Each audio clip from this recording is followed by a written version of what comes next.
Hi, I'm Gabe. I'm Kelley. I'm Hannah. Who? Hannah. Who are you? I'm new. Hi, where are you from? I live in Akron, now commute to Cleveland. We'll be moving to Lakewood. I am the new Northern Ohio field organizer. For NARAL. Hey, welcome. She's me, but in the northern part of the state. Yes. This is exciting. Yes. Very exciting. This is your what, like first week? My first week, my fourth day. Okay. Yeah, Yes. she started on Monday. It is now Thursday. That means fourth day. Yes. Podcasting already. First podcast ever that I've ever been on. Ah, we should have told you. You need to speak directly into the microphone. There we go. Should have done a sound check. Yes. Good call. Okay, so you're from Akron. Tell us your background. Okay. Yes. What brought you here? What got you to where you are now in your life? How old are you? All Do you of have any those children? questions. All right, let's see. Born in Florida, Florida. moved to New York, grew up on Long Island, high school in Pittsburgh, college in Ohio. Do you have a baseball allegiance? Yankees. Yankees forever, born and bred. Sorry. Who's your team? But like a true fan, like not bandwagon, like real Yankees fan. That's What? not going to help. I was like, why is that better? Cleveland. That's not better. Oh, yeah. Don't tell people that in Cleveland. I grew up a Braves fan, and I went to a Cincinnati Reds game where I was not the home team. That was like the first game I'd ever gone to where I was not the home team, and it was very weird. Yeah. I was like, yay, and nobody else was, and I was like, oh no. We always rooted for the Reds. It's kind of up I-75 in the western half of the state. It's just your Reds fans, and they won the World Series on my birthday In 1990. Yes. So like a month after I was born. Shut up.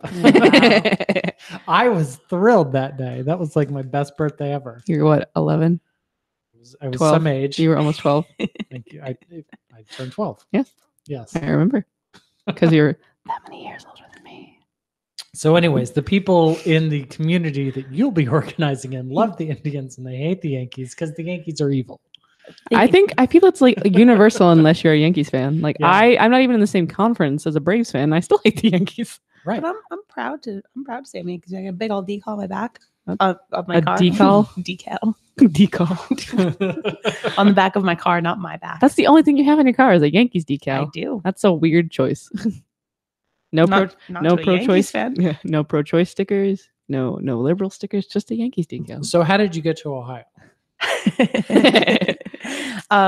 So I went to high school in Pittsburgh and then realized that I wanted a place for college that was close enough that I could go home if I wanted to, but I probably would choose not to, and then far enough away that they wouldn't come visit me on the weekends. Okay. So I chose Kent. I loved Kent. And then from Kent State, I just kind of stayed in that general area, moved to Akron, and then we are now, myself and my boyfriend and my dog are now moving to Lakewood next weekend. Lakewood's nice. Lakewood is very nice. Okay. My best friends live there. His best friends live there. So So what's your background? What were you doing for work before you joined the NARAL team? before I joined the NARAL team, I was working for the Battered Women's Shelter and the Rape Crisis Center in Summit County. I did that for about 2.5, almost 3 years. Incidentally, where you're not allowed to talk about abortion thanks to Ohio law.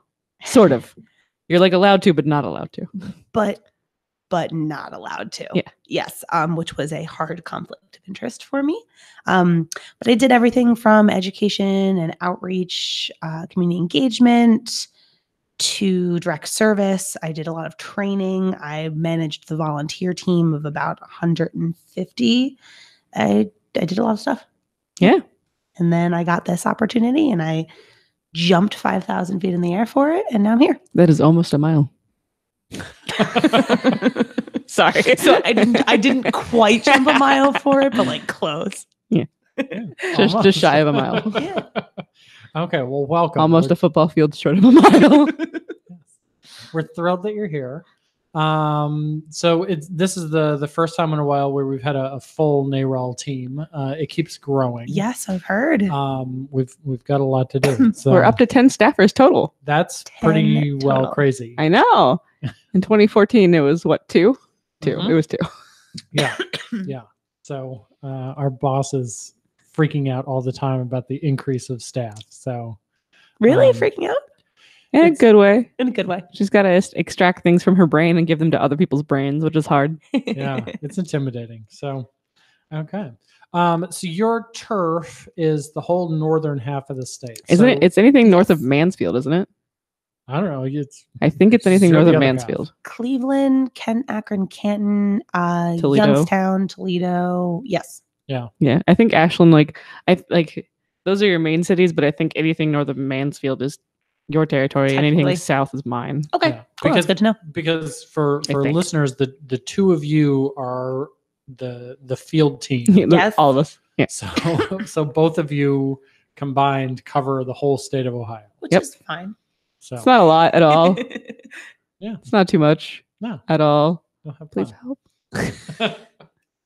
Okay. So Kelley, this weekend you went to Dayton. Why? I did. Okay, so there was an anti-choice rally that actually Representative Antoni spoke at. My Your favorite friend. yeah, as somewhat like how long term would it be? Like maybe 6 months. If you've been listening for 6 months, you know how much I love Representative Antoni, and by that I mean not at all. But yeah, he spoke. So Emma Neves, I think is her name. She organized a counter rally, and it was on a Sunday, so it wasn't a clinic day. And we don't support counter rallies when they are like while patients are there. Right. Please do not counter protest outside clinics. Yeah, but like it was a Sunday. It was not a clinic day. There were no patients. There was no staff. So we're like, yeah, go for it. Have fun. So we went out and we counter protested. Joy Schwab from the Dayton Women's Rights Alliance was there and helped put it together. And there were a lot of speakers, and it was really cool. So I got to give kind of an overview of like the bands that have been going on, like that have been introduced in 2018, and what like we're working on. And I got to have like paint some cool signs that did not come home with me, and I was a little sad about that. So somebody out there has a very well loved anti-choicers are boring sign. Yeah. And I saw that sign. At the, it's such a good sign, isn't it? It's a great sign. I We'll love make other copies of that sign. I have to. It's my favorite. I think that also used to be your Twitter bio. Yes. I think no, it's not my Twitter bio. It is my Facebook bio, and right now Twitter bio is reclaiming God's rainbow. No, my Twitter bio is what is it? It's mocking God's rainbow, Mocking God's rainbow. because apparently that's what I do. The antis hate that the gays have taken over the rainbow. They claim that it's God's rainbow, and how dare the gays take it? I'm not even gay. I'm not a gay woman, but I guess I'm read as a lesbian quite often, and I'm fine with this. When I was working at the clinic, I had a patient who had to reschedule, but I wasn't working there any longer. And so my friend who took over my position, she was like, "Yeah, somebody was asking you about you." I was like, "Oh yeah, what'd they say?" So they said last time they were here, they saw the short-haired lesbian who said "right on" a lot, and I was like, "Oh yeah, that's me." So that's how I'm read, even though I am not. But I'm not going to fault you for it. So it doesn't hurt my feelings to be read as a lesbian, because lesbians are pretty great. Yeah. Did you see Cynthia Nixon as she's running for the governor of New York was called an unqualified lesbian? I did. I loved her response of she did not take the exam, which is she didn't. But I don't remember specifically what it was. It was something along those Yeah, lines. she didn't take the exam for it, but there was a lot of paperwork. That's very similar to what it was. I think. My favorite reply was, "Man, you should have done it. The oral exam was great." So It's such a stupid insult. That Yes. lesbian. unqualified lesbian. Yeah, it's funny because like that seems to be like the biggest insult antis can come up with for some of us is like, "Oh, you're a lesbian." It's like, A, no. B, even if I was, who cares? Right. Oh wait, you care. I'm Okay. not, but these people here are, and they're my friends. Lesbians, Exactly. lesbians who get abortions. So, That's not really a huge overlap, but all right. right. But so you were there in protest, in counter protest against Dayton area antis, Mhm. led by Representative Antoni. I don't know if he was led by them. He definitely spoke, and he has like called for that clinic to be closed before. Yes. And he's always a pain in the ass during like testimonies and like when we have hearings. So Right. I didn't actually. I restrained myself because I had to be a NARAL rep, but I did not antagonize Antoni. I really wanted to use my bullhorn to be like, "Hey, Antoni!" Actually, no. "Hey, Niraj, you suck!" But I didn't. I can't say for the people who attended with me. Yeah, if there were reporters there. No, there weren't. They didn't show up until the end, like after everybody was gone. Last time they got the whole thing on video. No. So there was some live video from Feminist Flag Corps, though, I think. yeah. Mm-hmm. I want to meet them. Oh my God, they're so you good. will. You will. But these sort of protests led by, Whoever, people who don't matter. led by the antis. It's sort of a blending of Some maple lady. Oh yeah. What? I can't think of her name. Yeah. Just one of the Dayton area antis. Yeah, she'll probably hear her name on this podcast and then post about it on Facebook, and then somebody we know will see it. So yeah, we'll find thanks out. for the views. Thanks for listening, Maple Lady. I think that's now her nickname. Yeah, Christine Maple, something like that. I can't think of it. No, it's not important. But so this is kind of the intersection between protest groups that want to discourage women from getting abortions by making it unpleasant outside of clinics, and legislators who are attempting to create bills to actually have formal policies that block women from accessing care. And so occasionally they come together in this little horrible stunt that that they pulled. I don't even know who put together their protest. Doesn't matter. Yeah. Boring people. But it's helpful to see that both the protesters and the legislators are all working towards the same goal. They're coming at it from different sides, and one of them looks like, that they're just a bunch of people with signs, and the other ones are, those are our lawmakers. Yeah. But they're all just anti-abortion activists working through whatever channels they have. I mean, it's kind of like the legislators talk out of two sides of their mouth. Like they condemn clinic violence and like violence in general and like being a jerk, but like then like speak at their rallies. So whatever. Right. And if you have a protester outside that's saying that abortion is murder, but then you have a legislator who's creating a bill, speaking of which, that equates abortion with murder, it's basically the same inflammatory language, it's just that one of them is in code. Did you see what happened in Idaho? I did not. Okay, so there's a state senator in Idaho, and I cannot remember his name because he's an anti, and I don't care because it's Idaho and it's not really that close to me. But there were like several students. I don't know if it was like 300. It looked like it was like at least 20 or 30 from the University of Idaho, from their Planned Parenthood Generation Action. They went to their capital to meet with their state senator to talk to them, and he is shouting at them to get out of his office. Yeah. He's like telling them like abortion is murder, get out of here. You're like, what you're doing stinks. He says stinks. No, stinks. And it's crazy. Yes. Yeah. So there, I mean, you have like the prim and proper antis, and then you have the actual bat crap. I can't. That sounds ridiculous. The ridiculous. I can't say. We're on the radio, so I can't say what I actually want to say. I was told. Yeah. So, what's that word for bat crap? Oh, there's like a word. Like people who go into caves have to deal with it. Oh, guano. There you go. Absolutely guano. Guano insane. That's a weird phrase.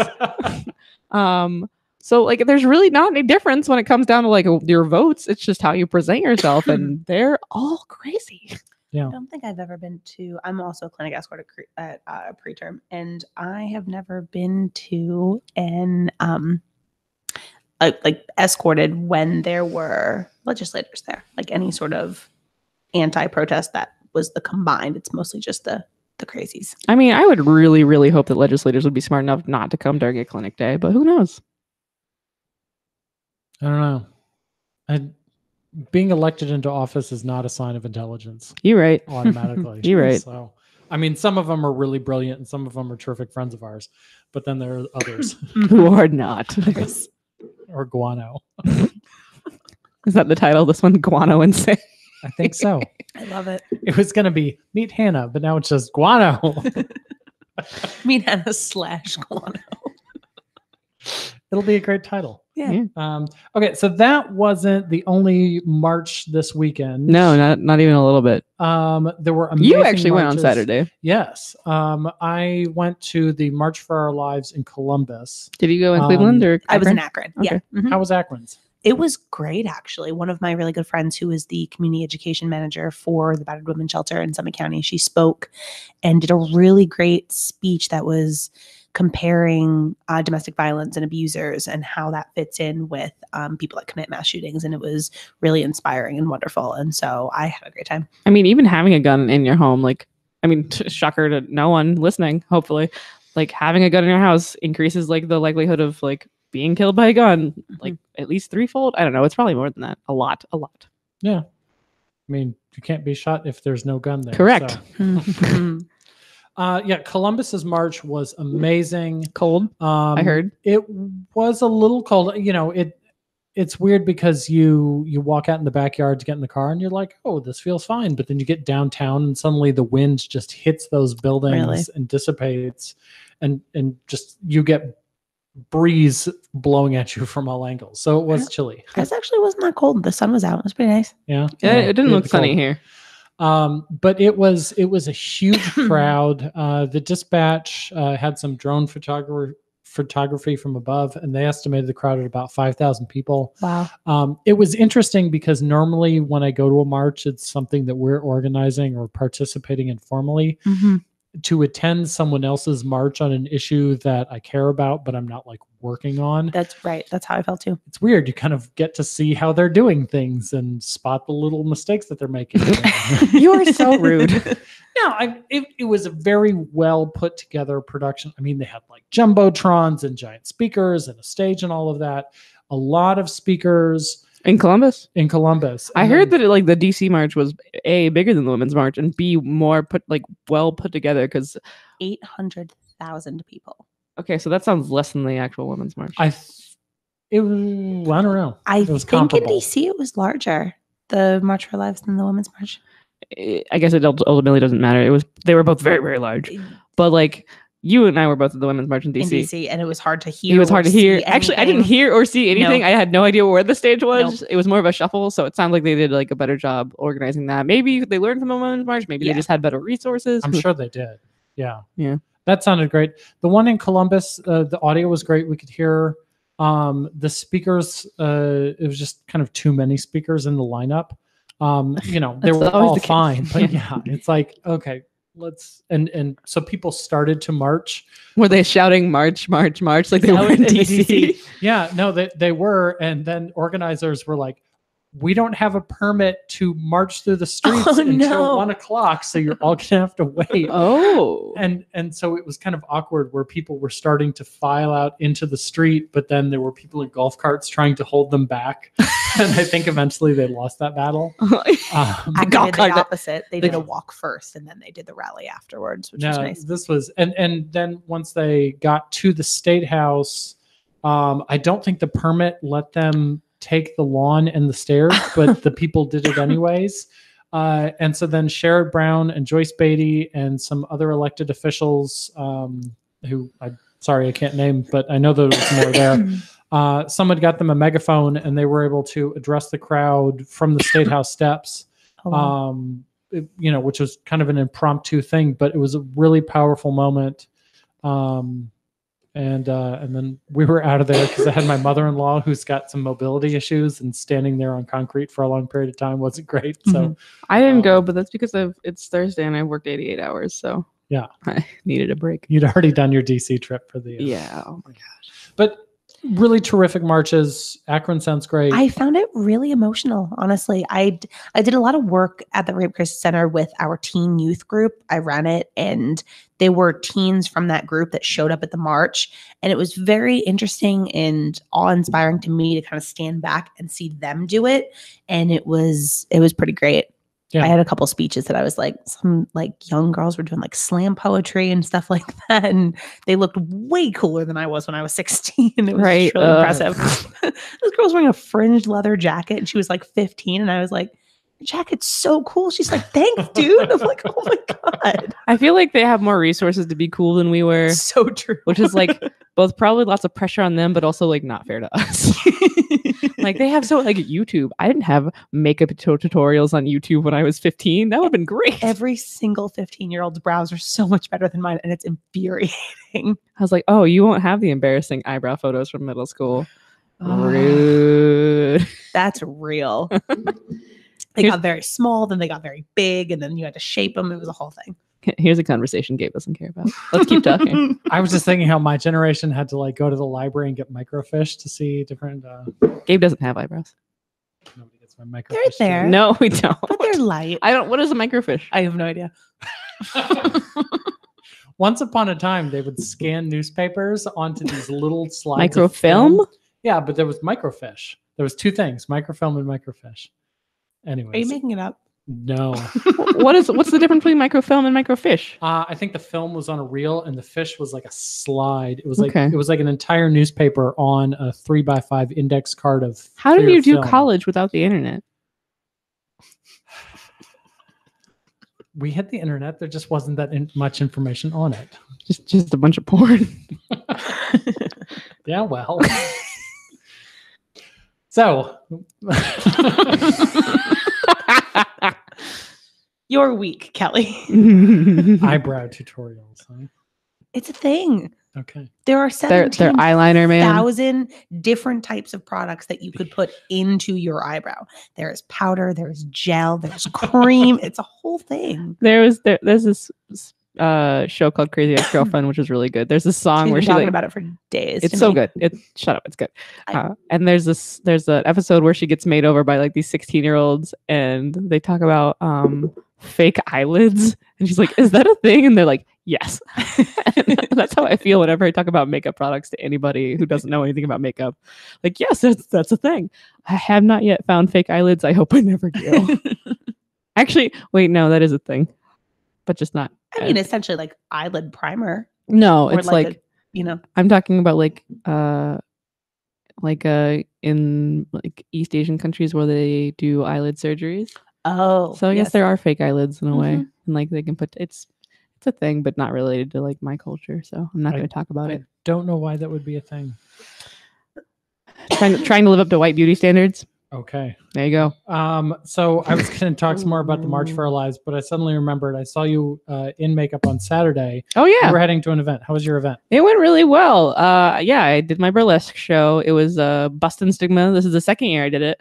And we raised just shy of $1,000 for Women Have Options. And it was a great crowd, a really, really great crowd. We did it at Bossy Girls Pen Up Joint. And it started at 9:30 and was over before 12:30, which was great. That's like an ideal showtime for me because I don't like being out late. You looked very nice in the picture. Thank you. I got bangs that day, which I have now, and I think I look nice with them. But it was a really, really good show. It was a lot of fun. And so this was, just to be clear for listeners, a fundraiser to support Women Have Options. And they're Bowl-a-thon, yeah. So all the funds that are raised for Bowl-a-thon, all the funds that are raised for Women Have Options benefit, like it's an abortion fund. So it's a nonprofit that pays for people's abortions, people who can't afford abortions. Yes. This So- isn't like, let's help somebody fund their pap smear. This is to pay for abortion care. Yep. And unapologetically. So, and they have a lot of support in Columbus, and like there's a lot of benefits for them. And it was really great to be able to do this again. Last year I did this show when I was like 20 weeks pregnant, so that was a lot of fun. And it got covered in Cosmopolitan, so like the national magazine. So that was cool. Did it really? Yeah, it did. That's how I announced my pregnancy to the world. I was like, "Hey guys, I'm doing abortion burlesque, and I'm 20 weeks pregnant. Surprise!" Can you send me the article? I'd really like to read that. Sure. Yeah, Cool. I made a birth control pill costume, and I did a dance number with it to Loretta Lynn's "The Pill." It's a song from what is it like from the 70s or is it earlier? I don't know all of the old people trivia. It's a song about how being on the birth control pill freed her from her abusive relationship and having too many babies.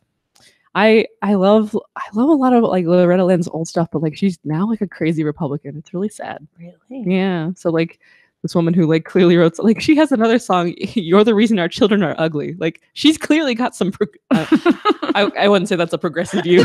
That's what I thought. You were But like she's had a sense of humor. She has like has had some feminist standpoints, and now she's just like gone the other way. You're saying that Republicans don't have a sense of humor? No, they don't. I can talk about how terrible anti-choice memes are all day. We did have that conversation about memes. It's like, you're not funny. I could have made this better, and I don't even agree with you. She sang that song in 1975. Yeah. 2 years after Roe was legalized. When was it allowed? Like when was birth control allowed to be publicly available? Like 71. I think it wasn't much before Roe. I thought it was 60. Maybe. Yeah. Okay. So Advocacy Day is coming up. How's that going to go? I hope well. Mhm. It depends on people showing up. Yeah. So Advocacy Day. Is it the 10th year we're doing it? I've been to 8 or 9 of them, so I don't know. So Advocacy Day is our annual lobby day. So there's a training, there's speaking in the morning, information about the bills that we're talking to our legislators about, and in the afternoon you have a visit with your legislators. So you'll meet with your state senator and your state house rep, Or their staff. And tell them you want this to happen or you don't want this to happen. And it's just a way to like reinforce like, hey, we are your constituents.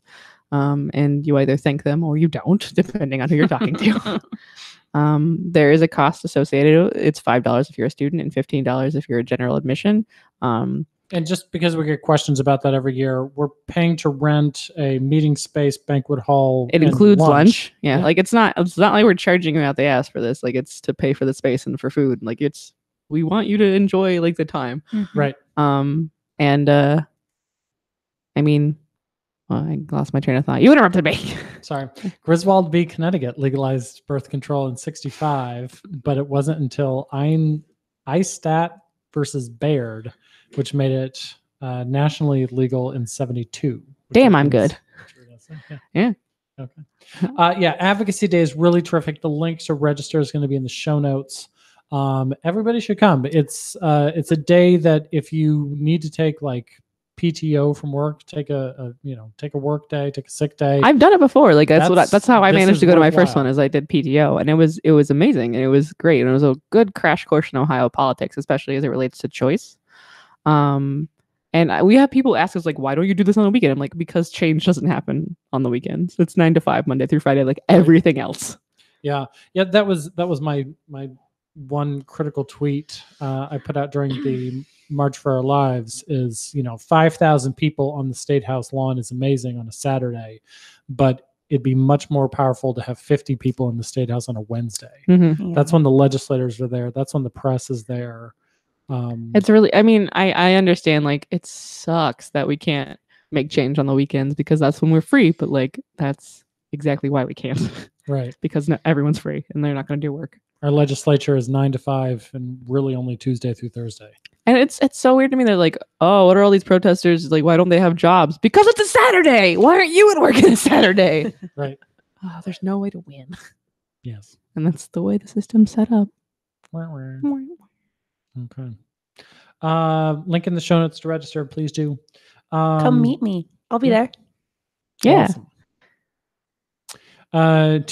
I've got Stormy Daniels on the agenda. Do you want to talk about Stormy Daniels? I know nothing about it. You guys can talk about it. I didn't watch the 60 Minutes. I want to. I watch a lot of like late night, like Colbert and Seth Meyers and things like that. And I watched their coverage of it, but I would be interested in going back and watching the full interview. I think it's a very interesting story. You I think probably got the gist of it from the late night stuff. Probably. I think a lot of people are kind of being like, he likes to be spanked. Is that what I heard? Yes, with a Forbes magazine, ironically enough. I have heard a lot of people say that it doesn't matter in the grand scheme of things, and I actually think that it does. So, yeah, I've heard and I've read criticisms in both directions. mm-hmm. There's a lot of people that say, hey, this was a crappy thing for him to do, having a wife who just had a child. I don't think anybody's ever doubted that he's crappy. Right. He's a great businessman. I think that's the point where the right. Conservative defense of him originates is, hey, we knew that he was like this, and okay, we we him did. Anyway. Right. And I think people probably on our side of the aisle will say, hey, this was a consensual affair. It was consensual. It was between two adults who are free to make their own decisions. And honestly, didn't sound consensual. Like, yeah, yes, she said it was consensual, and I'm not gonna like disempower her, but like, she's like, no, I didn't want to have sex with him because he's like a gross 60-year-old man. But yes, I did have sex with him, and I'm fine. Like, it was like, okay, I don't think that was a really weird point because Anderson Cooper, who I think did a very good job in this interview, he asked her, do you feel that you were a victim? And she very explicitly said, I am not a victim. So, right. Do you think this has to do with the negative connotations of the word victim? Yes. Yeah, I think it does. I think there's many layers that you can kind of peel away on this onion of exactly what it means to Get out of my swamp. What it means to have enthusiastic consent, versus just kind of your basic level. She didn't object. It's the Aziz Ansari story. And the concepts surrounding implied force and power and what that means and being vocal versus body language. It's a whole thing. Yeah. The spectrum of, it's not just like rape or not rape. There's like a lot of things that fall in the center. Yeah. That's exactly, where we're kind of at with this. Yeah. And, then somebody else took a look at this and said, okay, normally, and I think you can make a Clinton Lewinsky comparison here, which many people are. Yeah. People said that was, a consenting, there is an employee-employer relationship there. So again, there's more layers, but, two adults. If you're paying somebody, are they your employee? Yeah. But this person's point was that they might not care about his disloyalty to his spouse if it wasn't for the fact that he's also very blatantly disloyal to the nation. Right. And he's, he's kind of cheating on all of us with Russia. And so then when you see that he won't even be faithful to his wife and he won't be faithful to us, then that is a really genuine sign that we need to impeach this guy, because he's not qualified to be, a leader of this country. And this is a sign of that. Whereas maybe with Clinton and Lewinsky, yes, it was bad. And Clinton did get impeached. But this has different implications because of Trump's failures in all the other areas of his job. Different implications in different contexts also, I think, because I think there's also a conversation surrounding campaign finance and like the money that paid her off and the lawyers who were lying or not lying, or there's a whole extra layer to it, onions layers. Yeah. And I think that has a part in it too. Yeah. Everybody loves cake. Sorry. I was hoping you would. I'm just like, my brain's full of Shrek. Cake. Everybody loves cake. Get out of my swamp. Okay. So we'll keep an eye on it. What's coming up on the event calendar? We used to sing Let's Get It On because that was the name of the segment, but none of us sing anymore. So if you'd like to sing Let's Get It On, that's the name of the segment. Who sang that? Randy. Oh, okay. She was good at it. Oh. I need to get just an audio file of her singing that. And we'll Randy lives on in our podcast. Yes. What's coming up in the event calendar? April 5th, I have my luncheon lobby with Representative Bridget Kelley at the University of Cincinnati. That'll be at the UC Women's Center. I need to create a Facebook event for that. I was about to say, yeah, you I know. There's going to be like a brief intro on what lobbying is, how to lobby, and bills that she's been interested in. Can you pull me a list of bills that she's working on? Yeah, sure. She did the sort of intro welcome address at last year's lobby day and provided a really great sort of rundown of what it's. She's really cool. Yeah, she's terrific. It was a great speech about, visiting your legislators and what to expect and, what sort of working environment they're in, all that stuff. Yeah. So I'm going to do a brief training on what lobbying is and what bill she's been working on. And then she's going to talk about what brought her to office, what she's working on, what she cares about. And then they'll open it up to students who are interested to talk to her about bills, about the things they care about. It was actually really cool. I went to introduce myself at the National Council of 100 Black Women, their lobby day. And I said, "Hi, Representative Kelley. I'm Kelley." And she's like, "Cool. Yeah, I know who you are." I was like, "Ah!" So that was cool. So yeah, that'll be April 5th. It'll be 11:30 to 2-ish at the UC Women's Center. April 8th is my next crafternoon. We'll be making uteruses for lobby day. If we don't have a lot, they'll be going to people we love. It's a cheap Holy Craft? Yes, at Holy Craft in Clintonville. It'll be 1 to 5. April 9th is my electoral phone bank. Ideally, the board will have their finalized endorsements so I can talk to people about who we are endorsing and ask them to go vote in the May 8th primary. April 10th is Lobby Day. April 10th is also the next Reproductive Health Happy Hour in Columbus. The Facebook event is called Death Scorts Rising.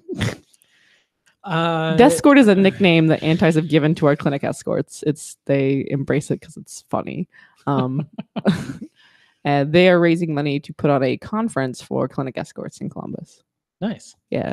That same night, April 10th, is also the next debate of Democratic candidates for governor. That's going to be done in Middletown. So as soon as Lobby Day is over, I'm hopping in a car and driving. You have such a exciting life.